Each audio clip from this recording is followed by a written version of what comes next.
ऐसा है ना मेरी माँ, ये जो बटर है और बाजार का सब सिस्टम है पैकेट बंद, ये अच्छा नहीं होता। मैं इसकी बिल्कुल सलाह नहीं दूंगा आपको। जो घर में आपके घर गाय होगी, दूध निकालो, दही जमाओ, दही का बढ़िया मक्खन निकालो, वो मक्खन खाओ ताजा। सच कहता हूँ 10-20 साल उम्र आपकी बढ़ जाएगी। एक गैया घर में रखोगे तो आपकी 10-20 साल उम्र बढ़ जाएगी। एक गैया रखोगे तो शुद्ध दूध मिलता रहेगा, दही मिलता रहेगा, पनीर मिलता रहेगा, छाछ मिलती रहेगी। और आप लोग पूरा बाजार पर निर्भर हैं। पनीर खाना हो तो बाजार का पनीर मिलावटी होता है। कितना टीवियों में रोज आता है, अखबारों में, इतना पनीर पकड़ा गया, दीपावली में इतनी मिठाई पकड़ी गई, मिलावटी। आप लोग सुधरते भी तो नहीं हैं। कितना हम समझाएं, लेकिन आपने कसम खाई है, कथा में जाऊंगी, मानूंगी नहीं, मानूंगा नहीं। एक एक गैया घर में आप लोग रख लो तो आपकी आधी से ज्यादा बीमारियां समाप्त हो जाएंगी। क्यों भैया, ये बात सही है कि गलत है? बाजार का दूध सही है, दही सही है, छाछ सही है, सही है? क्यों आप तो कह रहे हैं? आपके घर में गैया है? आपके घर में है? सही, खाओ मां कसम। 5 बढ़िया है, 3 सुंदर। तो जर्सी गैया है कि देसी? हाँ, गैया भी 2 तरह की हो गई हैं आजकल। आप लोग समझते नहीं तो गलत चीज घुस गई। जर्सी को गैया कहने लग गए लोग। जर्सी नहीं है गैया, गाय देसी गाय होती है, जिसके सिर के पीछे हिस्सा बड़ा हो, गले के नीचे झालर हो, वो देसी गाय होती है। उसका दूध दही अच्छा होता है, जर्सी का दूध नहीं होता अच्छा। ठीक है, ठीक है। तो आपके घर में गाय है मैया? आपके घर की बात, लाल मैया है। आपके घर में गाय है? क्या है? कुछ नहीं है, कुछ नहीं घर में, आटा दाल भी नहीं है, बस गैया नहीं है। तो गैया नहीं है तो भगवान को जो आप लोग आरती करते हो ना, शाम को आरती करते हो, तो फूल बत्ती काय में भिगाती हो? आरती की जोत काय में? घी में। तो कहां से आया घी आपके यहाँ? बाजार से। बाजार के घी में आप लोग भगवान का हवन करते हो, स्वाहा स्वाहा। बाजार के घी में थोड़ी स्वाहा होता है, बाजार के घी की थोड़ी फूल बत्ती होती है आरती। घी शुद्ध होना चाहिए। भगवान श्री कृष्ण मक्खन खा रहे हैं, आप भी खाओ, बच्चों को खिलाओ, स्वस्थ रहेंगे। क्योंकि कंस से लड़ना है ना, तो कंस से लड़ोगे तो चाउमीन पिज्जा बर्गर खा के ना लड़ पाओगे। अब पाकिस्तान चाइना के कंस से लड़ना है तो आपको मक्खन खा के मजबूत रहना चाहिए। बोलो हाँ। फिर भगवान ने एक दिन मिट्टी खाई, यमुना के किनारे माटी खा ली। माटी, आप में से कितने लोगों ने बचपन में माटी खाई है? आप खाए हैं माटी? आप नहीं खाए भैया? नहीं। बचपन में हर बच्चा माटी खाता है यदि मिल जाए तो। नहीं, अब आजकल बच्चों को मिलती नहीं। हम लोग पहले दीवारों की निकाल निकाल के खा जाते थे। पहले घरों में ना, पुराने घरों में जो दीवारों की छपाई होती थी, प्लास्टर होता था, वह भी माटी की ही छपाई हुआ करती थी, माटी का प्लास्टर। बोलो हाँ। तो हम लोग वो निकाल निकाल खाया करते थे। और उसमें चूना पुता रहता था गांव में, चूना चूना, वो निकाल के खाते थे। ईंटों की जो आजकल सीमेंट से जुड़ाई होती है, ईंट की घरों की दीवारों की, पहले चिनाई जुड़ाई कैसे होती थी? माटी से। तो 2 ईंट के बीच में जो माटी जुड़ाई वाली, वो निकाल निकाल के खा जाते थे। हाँ? बचपन में। तो हम लोग तो गांव के हैं, तो मिट्टी खूब खाए हैं, इसलिए माँ से प्यार है, भारत माँ से। इसलिए भगवान कृष्ण भी मिट्टी खाए हैं। मतलब ये मिट्टी खाना, ये राष्ट्र प्रेम, यही आज का मिट्टी खाना कल आपको राष्ट्र प्रेमी बनाएगा कि मैंने माटी खाई है, इस देश की कर्जा है इस माटी का मेरे ऊपर, है ना। माटी खाई नहीं तो कर्जा नहीं समझते लोग। इसलिए ये सब थोड़ा थोड़ा जरूरी है। बचपन में भी आजकल का बचपन ना बिल्कुल अलग तरह का हो गया है। बचपन में थोड़ी आजादी जरूरी है, वो बचपन अच्छा हो, सब चीजें ठीक रहती हैं बचपन में, क्योंकि बचपन ही फिर हम लोग बड़े होकर याद करते हैं। जैसे आज हम अपना बचपन याद करते हैं, तो अब आज के बच्चे जब ये मिट्टी खाएंगे ही नहीं, तो ये भगवान कृष्ण को जब मिट्टी खाते सुनेंगे तो कहेंगे ओ कैसा कृष्ण है, कैसा बालक माटी खाता है। लेकिन अब हम लोग माटी खाने को ये समझते हैं कि तो प्रेम है मिट्टी से। अब ये बच्चे जब खाएंगे नहीं तो ये इन कथाओं के मर्म को नहीं समझ पाएंगे। अब देखो कथाओं का मर्म क्या है कि मिट्टी मतलब मिट्टी, हम अपनी माँ से, भारत माता से बड़ा प्रेम है। राम जी जब अयोध्या से गए ना वनवास, तो अयोध्या की माटी साथ लेके गए थे। ये है मिट्टी का प्रेम। कहते ना जननी जन्मभूमश्च स्वर्गादपि गरीयसी, जन्म देने वाली माता और जन्मभूमि को कभी भुलाना नहीं चाहिए। जन्म देने वाली माता को और जन्मभूमि को कभी भुलाना, कभी नहीं भुलाना चाहिए, है ना मैया। किसे नहीं भुलाना चाहिए? अपनी अपनी जन्मभूमि पे आप जरूर जुड़े रहें, अपनी भूमि से, अपने उस गांव से, अपने वो पुराने, आजकल लोग गांव के पुराने घर बेच देते हैं। कितना मिल जाएगा उस घर से? लाख, 10 लाख, 50 लाख, करोड़। पुराना घर जिसमें तुम्हारे दादा परदादा रहे हों, वो विरासत है आपकी। उसकी कीमत पैसों से बहुत बड़ी है। क्यों भैया? उसकी कीमत पैसों से बहुत बड़ी है। पुरानी, जैसे तुम्हारे दादा के नाम का खेत है, अब वो तुम्हारे हिस्से में आ गया है। इन सब चीजों को बचा के रखो कि ये हमारी विरासत है। हमें क्यों इनको बिगाड़ना है? आप लोग बनाओ अपने लिए नई नई चीजें, जमीन जायदाद सब घर मकान बनाओ, लेकिन पुरानी चीजों को बिगाड़ो मत। वो विरासत है आपकी, वो पीढ़ी दर पीढ़ी याद रहेगा कि हमारे पूर्वजों का ये घर है। क्यों? अपने पूर्वजों के उपकार को, उनके त्याग को भूलना नहीं चाहिए। अच्छा ये बताओ, आपके पिताजी ने एक खेत लिया, तो वो खेत उनके मरने के बाद तुम्हारा ही तो होगा। इसका मतलब तुम्हारे पिता ने तुम्हारे लिए भविष्य की प्लानिंग कर दी कि बेटा ये देखो, ये संपत्ति तुम्हारे लिए। तो बाप आखिर दिन भर तुम्हारे लिए ही तो सोच रहा है, बच्चों के लिए। ऐसे तुम्हारे पूर्वज तुम्हारे लिए सोच के गए, तुम उनकी आगे की पीढ़ी हो। और हम लोग अब देखो यहाँ बैठ के आगे के बारे में सोचते हैं। इसलिए अपने पूर्वजों के उपकार को याद रखो, पूर्वजों के नाम से पुण्य करो और उनकी विरासत बचाओ। बोलो हाँ। आजकल बच्चे भाग जाते हैं देश विदेश, दुनिया में कहीं रहो, देश विदेश कहीं रहो, पर अपने गांव से जुड़े रहो। अपनी माटी से साल में 2-4 दिन के लिए, हफ्ते 15 दिन के लिए अपने गांव आते रहो, गांव के लोगों से मिलते रहो। अब आप बड़े आदमी हो गए हैं तो गांव की थोड़ी मदद भी करते रहो। कोई गरीब है तुम्हारा परिवार में, कोई गरीब, उसकी हेल्प करते रहो। बड़े आदमी हो गए हो इसका मतलब ये नहीं कि गांव छोड़ दोगे। सब छोड़ दिया क्या मतलब? सबकी मदद करो। अभी मैं अपने गांव गया था, तो गांव में हमारे गांव में एक मैया है। हमारे गांव में मोची समाज के लोग भी हैं और भी समाज के लोग। एक मैया, उन्हीं में से एक मेरे पास आई, बोली बेटा हमारी पोती का ब्याह है, बेटे की बेटी का। तो हमने कहा बताओ हम क्या सेवा करें? तो उन्होंने कहा कि विवाह है और हम तो गरीब हैं, हमारे गांव में बहुत गरीबी है। मैं भी बचपन में भीख मांगता था अपने गांव में। हमारे गांव में आज भी बहुत लोग गरीब हैं, मजदूरी करते हैं। अब वो उनकी बेटी का विवाह है, मेरे पास आई, बेटी का ब्याह है, कुछ सहयोग करो। मैंने कहा मैया चिंता ना करना, तुम्हारी बेटी का जब विवाह हो तो बता देना। तो आज ही मेरे पास फोन आया था कि फलानी तारीख निकल गई है। तो मैंने तुरंत बोला कि उनकी बेटी के विवाह में जितने लोग भोजन करें, सबके भोजन की सुविधा और धन धान्य देकर बहन का विवाह करो। मस्त। हमारे गांव की बेटी है, मतलब वो हमारी बहन और हमारी बेटी है। वो किसी भी समाज की, वैसे हमें कोई लेना देना। हमारे गांव में सब समाज के लोग रहते हैं, बर्मन भी रहते हैं, मोची भी रहते हैं, है ना, और भी अन्य समाजें हैं, ठाकुर भी रहते हैं, सब समाज हैं। और हमारे गांव में किसी की भी बेटी का विवाह हो, किसी भी समाज का, ये दास अनिरुद्ध हर बेटी के विवाह में कहता है कि आप बस बता दो हमें। हमारे गांव का कोई भी बेटी का विवाह हो तो गांव के लोग हमें बस बता देते हैं, हम उनकी बेटी के विवाह में बढ़ चढ़ के हिस्सा ले लेते हैं, जो बनता है। क्योंकि हम अपने गांव को भुलाए नहीं है, भूले नहीं है। हर बेटी के विवाह में हम साथ जरूर रहते हैं, हम लोग जितना हमसे हो जाए। हम उस गांव में भीख मांगे हैं, जब हमको जरूरत थी तो गांव के लोगों ने दिया है। अब हमारा कर्तव्य है कि हम चुकाएं। लेके कभी भाग नहीं जाना चाहिए मेरी मां। समाज का उपकार भी रहता है। हमारा समय अच्छा नहीं था तो हमारे गांव के लोगों ने ही हमें भीख दे के आटा देते थे, दाल देते थे, चावल देते थे, नमक का ढेला तक गांव के लोगों ने दिया, तब हम लोग बचपन गुजारे हैं। अब हम उनका उपकार भूल नहीं सकते ना। सबके सेवा करता हूं जितनी बनती है। अभी हमारे गांव के लोगों ने कहा कि अपने क्षेत्र में कोई स्कूल नहीं है। हमारे गांव में 5वीं 8वीं तक अब शायद स्कूल है, सरकारी है। मैं भी उस स्कूल में पढ़ा हूं, लेकिन प्राइवेट स्कूल नहीं है। और प्राइवेट सरकारी स्कूलों की हालत आप लोग सब जानते हैं, कोई नहीं पढ़ाना चाहता। रिक्शा वाला भी सरकारी स्कूलों में अपने बच्चों को पढ़ाना नहीं चाहता। तो मेरे गांव के लोगों ने बताया कि स्कूल तो है नहीं, कुछ स्कूल की व्यवस्था हो। तो मैंने अपने गांव के लोगों से कहा कि चिंता ना करो, मैं एक स्कूल बनाऊंगा आप सबके लिए, कक्षा 1 से लेकर 12वीं तक। और कक्षा 1 से लेकर अगले महीने स्कूल का काम चालू कर रहा हूँ। 1 से 12वीं तक, कक्षा 1 से 12वीं तक स्कूल बनाऊंगा। CBSE बोर्ड का स्कूल होगा और पूरे क्षेत्र, केवल मेरे गांव नहीं, मेरे गांव के आसपास के 25-50 गांव के बच्चे उस स्कूल में निःशुल्क पढ़ेंगे। और केवल शिक्षा नहीं, संस्कार भी पाएंगे। ये मेरे मिट्टी का ऋण है जो चुकाना है। ये मेरी माटी का क्या है? ऋण है, चुकाना है। तो एक स्कूल बना के मैं अपने क्षेत्र को देने जा रहा हूं आप सबके सहयोग और आशीर्वाद से। मैं तो भिखारी हूं, आपसे भिक्षा मांग मांग ही सेवा करता हूं, लेकिन सेवा ईमानदारी से करता हूं। जो आप सहयोग करते हैं उसका एक एक रुपए का सही उपयोग करने का प्रयास है। अब देखो ये पूरा गौरी गोपाल है, ऊपर से लेकर नीचे तक यहाँ केवल सेवा हो रही है। आपने देखा होगा हजारों भक्त भोजन कर रहे हैं, वृद्ध माएं रह रही हैं।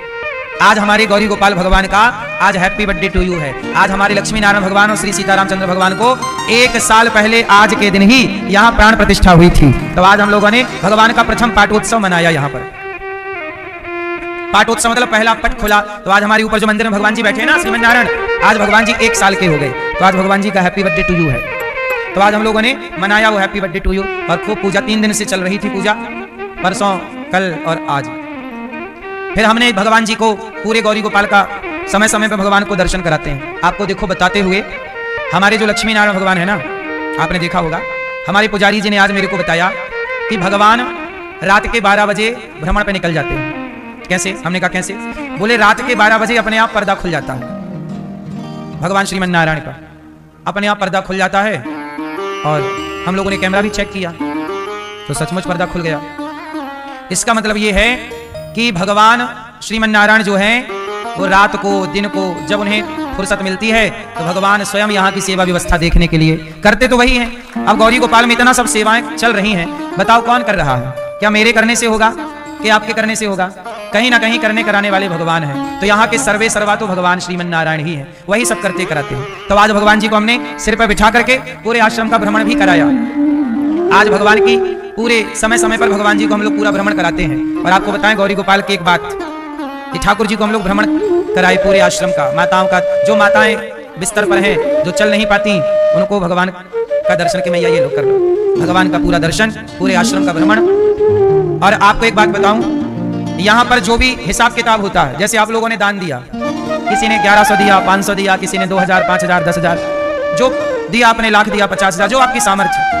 आपको एक बात बताऊं, यहाँ जो भी आप लोग सहयोग करते हो तो शाम को आपका दिया हुआ दान एक लिस्ट बनती है और वो डायरी भगवान श्रीमन नारायण को ही दिखाई जाती है, प्रभु इन लोगों ने आज सहयोग किया है। और ये रहा आज का हिसाब, ये इतना आज आया और इतना आज खर्चा हुआ, इतने का चावल आया, इतने, क्योंकि यहाँ खंड रसोई चलती है तो रोज लाखों का खर्चा होता है। इतना चावल, इतनी दाल, इतनी सब्जी, इतना ये सब, इतना दूध, सब माओ को 1-1 गिलास दूध मिलता है। तो 311 माओ को 1-1 गिलास दूध देना हो तो बताओ क्या होगा, कितना खर्चा होगा? 1-1 गिलास मतलब 1 पाव, 1 लीटर में 4 माताओं को दूध होता है। 1 लीटर के 4 भाग तो 1-1 पाव हो गया ना, क्यों यही होता है 250 ग्राम। तो 1 लीटर में 4 माओ को दूध मिलता है, तो 300 माओ के लिए कितना दूध चाहिए? अब आप हिसाब लगा लेना, इतना दूध रोज आता है। तो सब कुछ हम लोग डायरी में लिख के, क्योंकि मैं सर्वे सर्वा नहीं हूं, मैं तो प्रभु के चरणों का दास हूं, आप सबके चरणों का सेवक हूं। तो यहाँ तो हमारे भगवान जगन्नाथ जी, भगवान श्रीमन नारायण बैठे हैं, पूरा शाम को हिसाब के प्रभु इतना भक्तों ने सहयोग किया, इतना खर्चा हुआ, ये रहा आपका ये जाना। हम तो रोज डायरी चेक होती है, रोज भगवान को दर्शन कराया जाता है कि प्रभु ये रही आपकी आज की सेवा, इतना आया और इतना गया। हम सपने में नहीं कहते कि ये हमारा है, कह देंगे तो पाप लगेगा।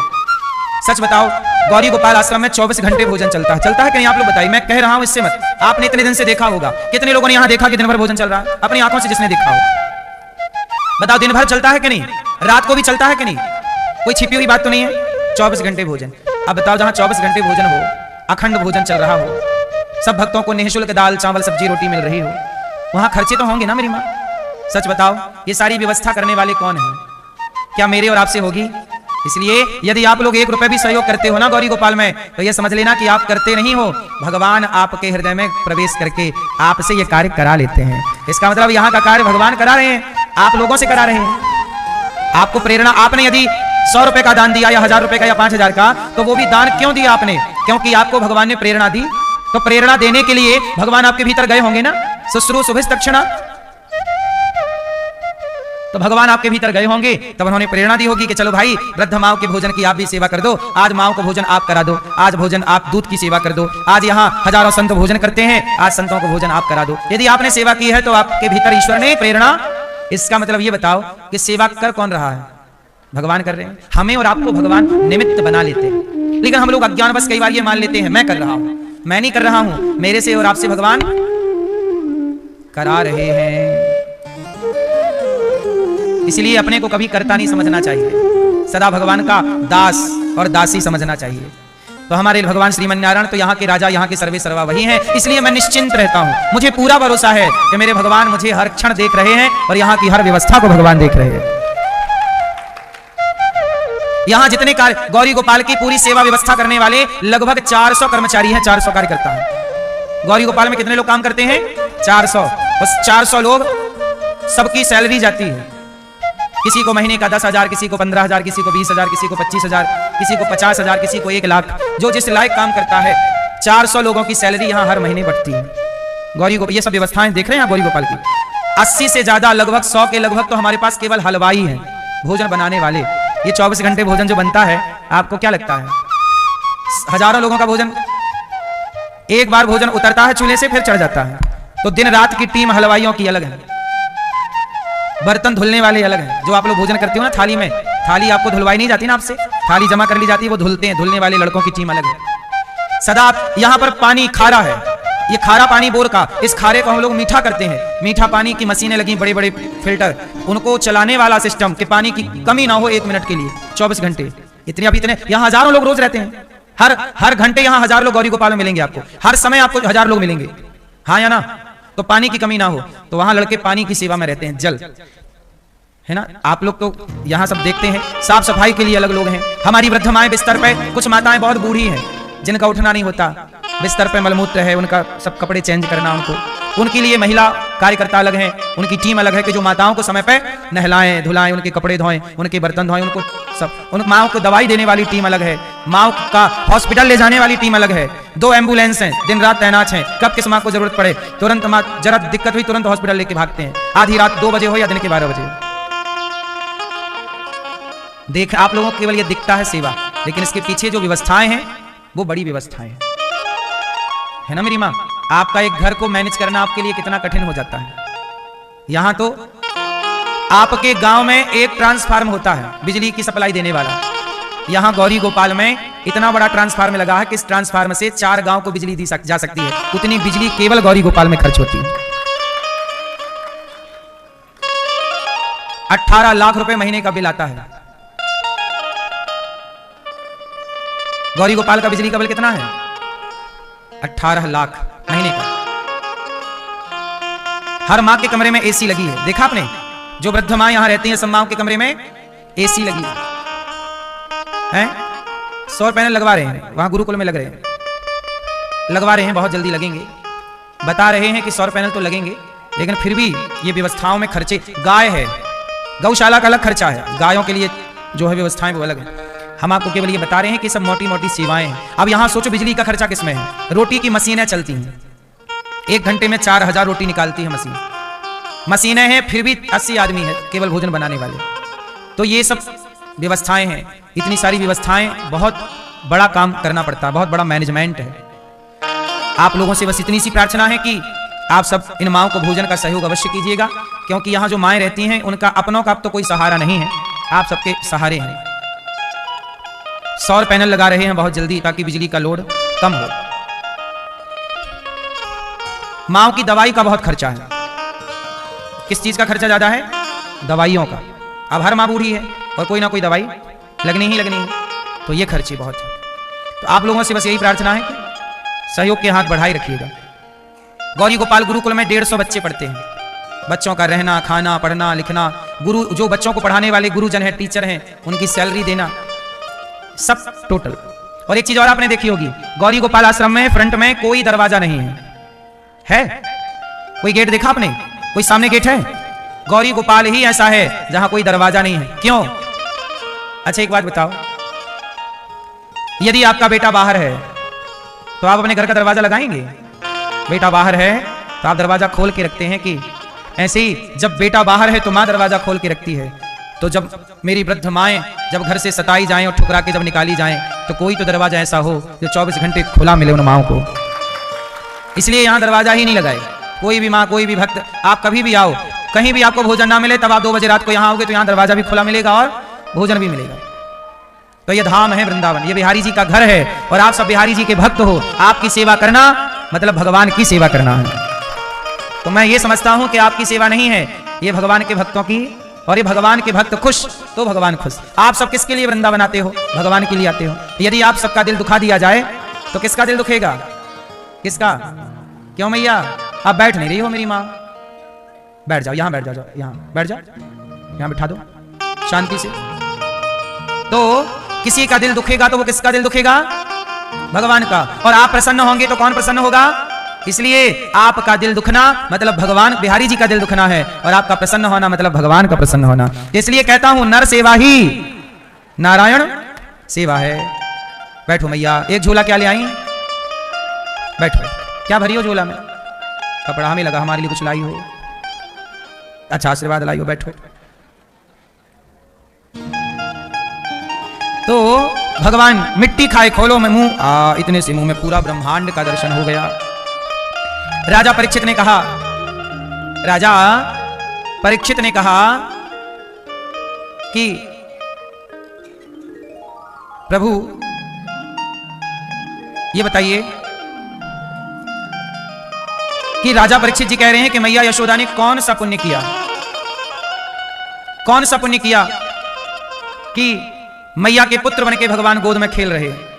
परीक्षित जी ने पूछा तो सुखदेव जी ने कहा कि माता यशोदा ने, देखो आप लोग एक बात निश्चित समझ लो, हम लोग जो भी जीवन पाते हैं, यदि हमने वृंदावन धाम पाया है तो निश्चित हमने कोई पुण्य किया होगा, और मुझे लगता है हमसे पुण्य क्या बने होंगे। वृंदावन आ पाए तो ये पुण्य तो भगवान जाने क्या होगा, लेकिन ये जरूर मानना पड़ेगा कि आप पर भगवान की कृपा जरूर है, क्योंकि ये कृपा के बिना यदि आप दुखी हैं, बात समझो, यदि आप दुखी हैं तो समझना कि आपके कर्मों का फल मिल रहा है, सुखी हैं ये भी आपके कर्मों का फल है। माता यशोदा पिछले जन्म में एक सामान्य सी स्त्री थी, इनका नाम था धरा। माता यशोदा का नाम क्या था? पिछले जन्म में सामान्य सी स्त्री थी, जंगल से लकड़ी काटती, सूखी बाजार में बेचती, जो मिल जाता खाती, और संतों को भोजन कराती और फिर खाती, बिना भोग लगाए संतों को कुछ खाती नहीं। नियम था माता धरा का कि साधु सेवा करके खाऊंगी, साधु सेवा करूंगी, थोड़ा सत्संग करूंगी, भगवान का चिंतन करूंगी, भोग लगाऊंगी, फिर खाऊंगी। अब मैया का नियम था जंगल जाना, लकड़ी समेटना, बाजार में बेचना और उसी पैसे से साधु की सेवा करना। ये 12 महीने का काम था माता धरा का। एक दिन क्या हुआ कि माता धरा पर भगवान की नजर पड़ गई। भगवान ने कहा, माता ये तो बहुत बड़ी भक्त हैं हमारी, चलो थोड़ा परीक्षा ले लेते हैं। तो भगवान परीक्षा लेने आए। वो बने क्या? साधु। साधु बनकर आए, माता धरा से बोले, मैया भूख लगी है। अच्छा, माता धरा संतों को भोजन करा चुकी थी, संत लोग खा पी के जा चुके थे, माता धरा भी भोजन कर चुकी थी। अब बज रहा था लगभग 2 दोपहर के 2, और मैया सवेरे ही संत लोग आ जाते तो 12-1 बजे तक सबको खिला पिला देती और अपना खा पी लेती, 1 घंटा भजन करती, फिर लकड़ी समेटने जाती। आज एक टोली संतों की तो खा के चली गई। अब ये जो दूसरी टोली आ गई संतों की, 8-10 संत फिर आ गए। संत बोले, माता भिक्षाम देही, भूख लगी है, क्या कुछ भोजन मिलेगा, कुछ खाना पीना मिलेगा? तो कहा, हाँ हाँ मिलेगा, क्यों नहीं मिलेगा। संतों ने कहा कि भूख लगी है। माता धरा ने कहा, ठीक है आप बैठिए, मैं आपकी सेवा करती हूं। मैया उस दिन ना मां के पास कुछ नहीं था, अब जो था तो संतों को खिला पिला के विदा कर चुकी। अब ये दूसरी बार कोई आ गया, अब आपके घर एक बार भोजन बन गया, अब फिर से बनाना पड़े तो कुछ ना कुछ तो कम रह ही जाएगा। क्यों? साग सब्जी भी व्यक्ति उतनी ही रखता है हिसाब किताब की। और मैया तो गरीब थी, संत लोगों के लिए कुछ बचा नहीं।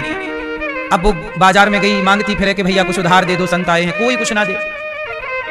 तब माता धरा ने किसी से कहा कि भैया हमें पैसे कुछ उधार दे दो, संत आए हैं, भूखे चले जाएंगे तो बड़ा पाप लग जाएगा। उन्होंने कहा कि हम पैसे दे तो देंगे, पर बदले में आप हमें क्या दोगी? माता धरा बोली कि क्या दूं, 15 दिन में आपका पैसा चुका दूंगी। बोले नहीं, 15 दिन का इंतजार नहीं कर सकते, यदि आप देना चाहती हो तो अभी दो। माता धरा बोली कि अभी तो कुछ है नहीं गिरवी रखने के लिए। उस व्यक्ति ने कहा कि देखो तुम बहुत सुंदर हो, यदि तुम अपने स्तन हमें दे दो तो हम तुम्हें दे देंगे पैसा। मतलब उस व्यक्ति की माता धरा पर नियत खोटी हो गई। माता धरा समझ गई कि इस व्यक्ति की नियत अच्छी नहीं है, पर करूं तो करूं क्या, कह रहा है कि स्तन दे दो। माता ने कहा कि देखो साधु खड़े हैं द्वार पर, तुम क्या कह रहे हो? उसने कहा नहीं, बात नहीं बनेगी। माता ने कहा अच्छा ठीक है, तू चमड़ा ही तो मांग रहा है शरीर का, स्तन ही चाहिए ना तुझे? हाँ हाँ। माता ने चाकू से अपने स्तनों को काट दिया, स्तन चाहिए, काट के उसके हथेली पे रख दिया, ये ले। अब पैसे जितनी जरूरत थी उसने पहले ही रख दिए थे, उठाए, माता तो चली। अब वो आदमी तो अवाक रह गया, क्या कहे, उसकी तो बुद्धि पलट गई, चरणों में गिर पड़ा, माता क्षमा कर दो। माता ने कहा ठीक है, पर अभी संत खड़े हैं, बात ज्यादा कर नहीं सकती हूँ।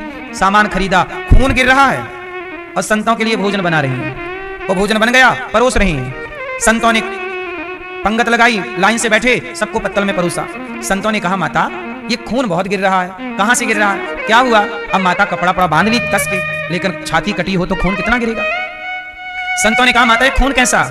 कहा कि महाराज ये मत पूछो, पहले आप भोजन कर लो। नहीं नहीं, संतों ने कहा कि आप कष्ट में हैं और हम भोजन करें, ये सही नहीं, पहले बताओ क्या हुआ आपको। माता धरा ने कहा कि हम कुछ पैसे मांगने गए थे, क्योंकि आप आए तब हमारे घर में अन्न का एक दाना नहीं था, तो क्या करते हो?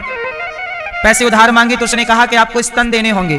तो हमने भी सोचा कि स्तन मतलब चमड़ा मांग रहा है, यदि आप हमारे द्वार से भूखे चले जाते तो बड़ा पाप लग जाता। यदि शरीर देने से यदि साधु सेवा होती है तो कर लेनी चाहिए। ये चमड़े का मैं क्या करती बताओ आप, इस शरीर का मैं क्या करती? यदि ये सेवा में लगा तो अच्छा है। अब तो ये बात सुन करके वो साधु तो थे ही नहीं, भगवान ही तो पधारे थे परीक्षा लेने। प्रकट हो गए भगवान श्रीमन नारायण चतुर्भुज रूप में, और मां को हृदय से लगाकर बोले, माता मैं ऋणी हो गया आपका। आपने संतों की सेवा के लिए शरीर को काट डाला। माता हमने दानी बहुत देखे हैं, पर सेवा के लिए ऐसा दान, छाती काट दी आपने। मैं आपका ऋणी हो गया। जब कोई व्यक्ति संतों की सेवा करता है तो सेवा आप संतों की करेंगे, और ऋणी कौन होगा? भगवान। अच्छा बताओ, आप सब भगवान के बेटे हो के नहीं? संतान तो हम सब ईश्वर की हैं। तो ये बताओ कि आपके बच्चे का कोई पेट भरेगा तो आपका बच्चा तो खा के भूल जाएगा, लेकिन आपको याद रहेगा ना कि इसने मेरे बुरे वक्त में मेरे बच्चों का साथ दिया है। ऐसे ही हम लोग उपकार भूल जाते हैं, लेकिन आप किसी पर उपकार करेंगे तो वह उपकार भगवान कभी नहीं भूलते, क्योंकि माँ बाप वो है ना, वो देखते हैं कि मेरे इस बच्चे को किसने भोजन दिया, आज मेरे इस बच्चे को अब आप देखो वृंदावन में कितने साधु फुटपाथ पर बैठे हैं। बोलो हाँ, आप लोग तो वृंदावन आए 2 दिन 4 दिन रहे चले गए, लेकिन यहां साधु लोग बिहारी जी के भरोसे रहते हैं, भगवान का भजन करते हैं, नाम जपते हैं प्रेम से। साधु मतलब साधु सब छोड़ करके केवल भगवान के आश्रित हैं। अब वो फुटपाथ पर बैठे हैं, उन्हें भोजन कहां मिलेगा? इसलिए सारे संत लोग सवेरे इकट्ठे होते हैं गौरी गोपाल, और सभी संतों को भोजन यहां मिलता है। आपने देखा होगा सवेरे सवेरे लंबी लाइन लगती है संतों की यहाँ। ये सब फुटपाथ पर फक्कड़ साधु, सोने पड़ने वाले सवेरे से भोजन यहाँ आके कर लेते हैं और बस अपना दिन भर भगवान का भजन करते हैं। अब बताइए, जब इन साधुओं का पेट भरता है तो सच बताओ प्रसन्न कौन होगा? ये साधु किसके बच्चे हैं? भगवान के। तो भगवान के दरबार में यदि कोई भूखा पड़ा हो तो चिंता तो भगवान को होगी कि नहीं? इसलिए मेरी माँ, सबके पालनहार भगवान है या ना? देनहार कोई और है, भेजत है दिन रैन। देने वाला परमात्मा है, वो अपनों की चिंता करते हैं। लेकिन यदि आपके द्वार पर मैं आऊं तो आप मुझे रोटी दें, ये आपका धर्म है। आपके द्वार पर कोई साधु आ गया और यदि आपने उसे भोजन नहीं दिया तो आपका सारा पुण्य नष्ट हो जाएगा। गृहस्थ, आप सब गृहस्थ है ना? आप सब क्या है? और हम गृहस्थ, मैं भी ये दास अनिरुद्ध, मैं भी गृहस्थ हूं। तो हम गृहस्थों का धर्म है कि हमारे द्वार से कोई भूखा, जैसे माता धरा ने अपने द्वार पर साधु आ गए तो भूखा ना जाए, इसके लिए छाती काट के देनी पड़ी तो दे दी। क्यों? क्योंकि मेरे दरबार से कोई साधु ना जाए, मैं भी भूखा ना रहूं और साधु ना भूखा। ऐसा ही ये दास अनिरुद्ध गृहस्थ है, और गौरी गोपाल से कोई भूखा ना जाए। केवल साधु ही नहीं, आप लोग भी यहाँ आते हैं भूखे ना जाएं, ये मेरी जिम्मेदारी है। अब मैं वो जिम्मेदारी चाहे भीख मांग कर पूरी करूं, पर करूं। माता यशोदा ने छाती काट के पूरी की अपनी जिम्मेदारी, और मैं भीख मांग के कर रहा हूं। चोरी नहीं कर रहा हूं मैं किसी का डाका नहीं डालता, पर ईमानदारी से भिक्षा मांग कर सेवा करूं। तो आप ही बताइए, सही है कि गलत है? बोलो, सही है? सही है। इसलिए कहता हूं, चोरी करने से डरो, गलत काम करने से डरो। यदि आप भीख मांग कर भी किसी का पेट भर रहे हैं, किसी की सेवा कर रहे हैं, तो आप करिए। क्यों मेरी मां? इसलिए कहता हूं कि दास अनिरुद्ध यदि आपसे कुछ कहता है कि सहयोग करो इस सेवा में, तो जरूर अपने हाथ बढ़ाया करिए। माता धरा संतों की सेवा के बल पर भगवान बोले कि माता, तुमने साधु सेवा के लिए अपने छाती काटी, स्तनों का दान दिया, हम ऋणी हो गए। अगले जन्म में आपका बेटा बन करके आपका दूध पी करके ऋण चुकाएंगे। वही धरा यशोदा मैया बनी, और वही भगवान कृष्ण कन्हैया बन के मैया की गोद में खेल रहे हैं। तो मैं आपको यह बताना चाहता हूं कि बिना पुण्य के कुछ नहीं मिलता, भगवान मिलेंगे तो पुण्य से। इसलिए कहता हूं, पाप की मात्रा कम करो और पुण्य की मात्रा बढ़ाओ। कल पूर्णिमा है, माघ की पूर्णिमा।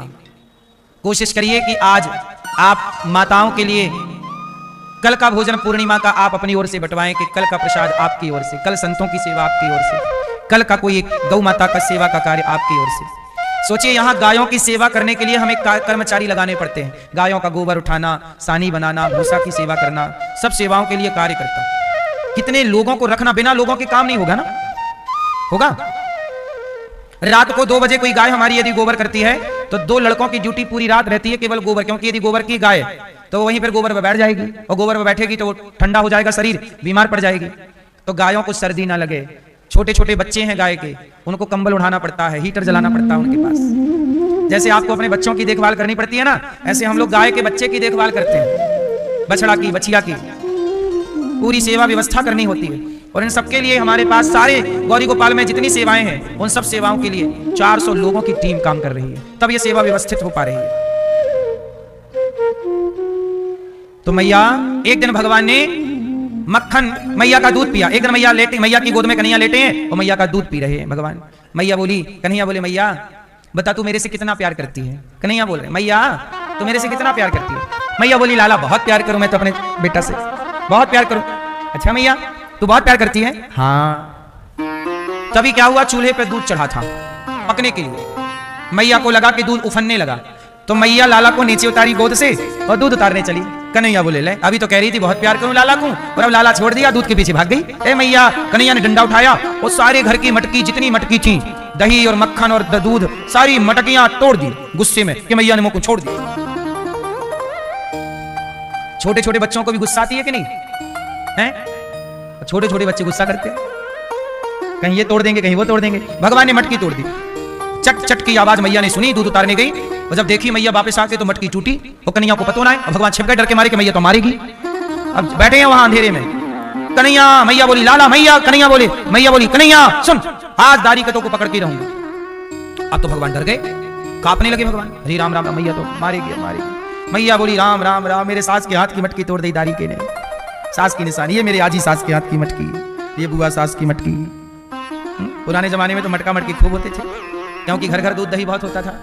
पहले इतने बड़े काले काले कलर के मटके होते थे, इतने बड़े कि एक आदमी समझ आए। बोलो हाँ, आप लोगों ने देखे हैं कि नहीं? हमने तो बहुत छोटे में देखे, हो सकता हमें बड़ा दिखाई पड़ा हो क्योंकि हम छोटे थे, पर इतने बड़े बड़े रहते थे कि नहीं? उनमें दूध भरता था और दही, और हमारी मैया, मैं खुद देखा हूं, मैं खुद साक्षी हूं, हमारी स्वयं माँ दही उस मटके में, बड़े से काले कलर का मटका था, उसमें मथानी डाल के, लकड़ी की मथानी होती थी और रस्सी बांध के फिर यूं यूं यूं मंथन होता था। यही मैया कर रही थी। एकदा गृहदासीसु यशोदानंद गेहिनी कर्मांतर नियुक्तासु निर्ममंथ स्वयं दधी। आज भगवान ने सारे मटके तोड़ दिए। मैया ये लाठी लेके, जिस लाठी से कन्हैया ने मटकी तोड़ी वो वहीं फेंक दिए, वही लाठी मैया ने पकड़ी। आज दारी के तो किसी डंडे से मारूंगी।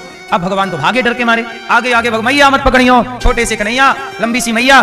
और जरा सोचो कि भगवान भाग रहे हैं, ये वही भगवान है जो 3 पग भूमि नाप लेते हैं। 3 पग भूमि जब बामन बनकर आते हैं तो पहले पग में पाताल, दूसरे पग में सत्यलोक, 2 पग में दुनिया नापने वाले भगवान जब भागेंगे तो मैया पकड़ सकेगी? पर मैया कह रही है मैं पकड़ूंगी। यही है प्रेम। हम और आप ईश्वर को पकड़ नहीं सकते, पा नहीं सकते, पर प्राप्त करने की, पकड़ने की जिद करके, दृढ़ संकल्प करके चलो तो भगवान कृपा करके पकड़ में आएंगे जरूर। हम नहीं, वो कृपा करके पकड़ में आएंगे। हमारी ताकत क्या है? आप चलो तो सही। मैया ने लाला को पकड़ लिया और पकड़ के ऊखल से बांधा, तो ऊखल से बांधा तो 2 अंगुल रस्सी कम पड़ गई। कितने अंगुल रस्सी कम? ये 2 अंगुल रस्सी कम क्या है? बार बार मैया बांधे तो 2 अंगुल रस्सी कम पड़ जाए। ये 2 अंगुल का मतलब है अहमता और ममता। जब तक आप अपना अभिमान नहीं त्यागते, जब तक आप अपना मोह नहीं त्यागते, तब तक ईश्वर आपके बंधन में नहीं बंधते। इसलिए कहता हूं, भक्त को अभिमान नहीं रखना चाहिए और भक्त को किसी चीज का मोह।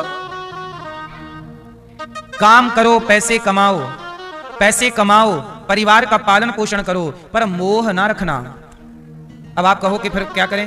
देखो, पानी में कमल रहता है, पर पानी की बूंदों से कमल अलग रहता है। पानी की एक बूंद कमल पर नहीं होती है, पानी में, पर पानी से अलग है। कमल पानी में रहकर पानी से अलग है कि नहीं? ऐसे जगत में रहकर भी जगत से अलग रहो। अभिमान से बचिएगा। मैं हूं, अच्छा अभिमान कब आता है? जब आप ये मान लो कि मैं करता हूं, मैंने किया, तो अभिमान आएगा, क्योंकि आपने किया भैया। वो जब आप ये मान लेंगे कि मैंने नहीं किया, तो बताओ अभिमान आएगा? भैया मैया सो गई क्या मेरी माँ? नहीं। अच्छा बताओ, जब आप ये मान लेते हैं कि मैं करती हूं, मैं करता हूं, मैंने ये किया, मैंने वो किया, तो यहां अभिमान आने की संभावना है, क्योंकि मैंने किया तो है। अच्छा, जब आप करोगे ही नहीं तो आपको अभिमान क्यों आएगा? इसलिए कहता हूं कि आपने जहां अपने आप को बिठाया है वहां भगवान को बिठा लो। वहां किसे बिठाओ?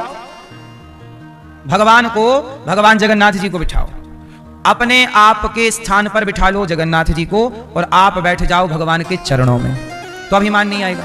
मैंने किया, जैसे आपको मैंने थोड़ी देर पहले क्या बताया कि गौरी गोपाल में जितना कार्य होता है भगवान करते हैं। अब जब मैंने ये मान लिया, अनिरुद्धाचार्य ने ये मान लिया कि सब भगवान कर रहे हैं, तो अनिरुद्धाचार्य को अभिमान किसका आएगा? इसलिए हम अभिमान नहीं करते। अब हम कहने लग जाएं कि देखो हम इतना कर रहे हैं, तो फिर हमें तुरंत अभिमान आ जाएगा। इसलिए अपने को हटा लो वहां से जहां अभिमान आने की संभावना है और अपने को चरणों में बिठा लो, सुरक्षित रहोगे आप। रावण क्यों मर गया? घमंड के चक्कर में, अभिमान के चक्कर में। बोलो हाँ। अभिमान से शून्य हो जाओ। तो आज से कितने लोग इस बात को मानेंगे कि मैं नहीं, भगवान, मैं नहीं, जो भी हो रहा है, जो भी कामयाबी सफलताएं मिल रही हैं, वो मेरी मेहनत से नहीं, भगवान की कृपा से। अपने को शून्य कर लो, ठीक है? तो ये बच गए आप अभिमान से। और मोह, अहमता ममता, मैं और मोर तोड़ते माया। मोह क्या है? पुत्र का मोह, मेरा बेटा, मेरी पत्नी, मेरा परिवार, मेरा पैसा, मेरा घर, मेरा ये, मेरा नहीं, सब भगवान का है। बेटे किसके हैं? आपके कि भगवान के? सच बताओ, आपके बेटों में आपकी हिस्सेदारी ज्यादा है कि ईश्वर की हिस्सेदारी ज्यादा है? किसका शेयर ज्यादा है? क्यों? किसका? बोलो। आपके बेटे को आंख, कान, पांव, हाथ, नाक, पेट, पीठ किसने लगाई? तो आपके बेटे की रचना करने वाले कौन है? पेट में कोई बाप तो रचना करने जाता नहीं है, पेट में कोई मां तो रचना करने जाती नहीं है, आंख लगाने, कान लगाने। रचनाकार तो ईश्वर हुए कि नहीं? तो मेरी रचना किसने की? आपकी रचना किसने की? तो जिसकी रचना इतनी सुंदर है तो रचनाकार कितना सुंदर होगा। इसलिए इन्हें मत देखो, इन्हें बनाने वाले को देखो कि जिसकी बनाई स्त्री इतनी सुंदर है, जिसका बनाया पुरुष इतना सुंदर है, जिसका बनाया पशु पक्षी इतना सुंदर है, वो भगवान कितना